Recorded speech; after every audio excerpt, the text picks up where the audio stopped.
Arestado ng PNP Highway Patrol Group ang isang babae sa General Santos City dahil sa kaso nitong karnaping. Ang buong detalye ng report mula kay Patrolman Mark Roland Feliciano. Hindi na nga napalagpa ng arestuin ng Sarangani Provincial Highway Patrol Team ang isang babae na sangkot sa karnaping sa kahabaan ng National Land Settlement Administration Road sa Barangay Lagao, General Santos City nang magsagawa ang HPG ng isang manhunt Charlie operation na nagresulta sa pagkakadakip sa suspect. Kinilala ang suspect na si alias Farina, 30 taong gulang na nakatira kung saan ito nahuli. Naaresto ang isang babae na may warrant of arrest para sa kasong paglabag sa Batas Republika bilang 1083 o New Anti-Carnapping Law.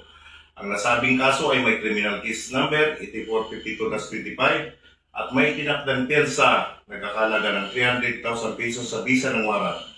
Inikayat ang mga publiko na maging mapagmatyag at magulat agad sa pinakamalapit na impida ng pulisya sakaling makakita o ng kahinahinalang aktibidad o makaranas ng krimen na may kinalaman sa sasakyan. Ang Highway Patrol Group ay patuloy na nagpapatubad ng mas pinaigting na operasyon upang masiguro ang mga lumalabag sa batas ay mapanagot at maihatid sa hustisya.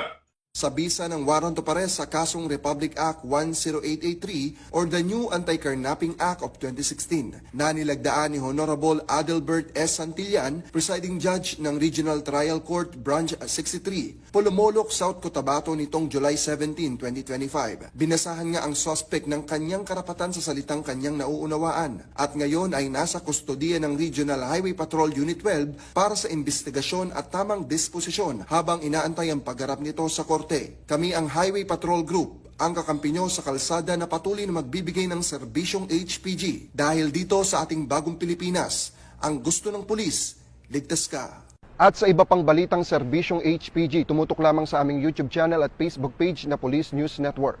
Mula sa tanggapan ng kakampi nyo sa kalsada, ako po si Patrolman Mark Roland Feliciano para sa Police News Network, alagad ng batas, tagataguyod ng balitang pulis.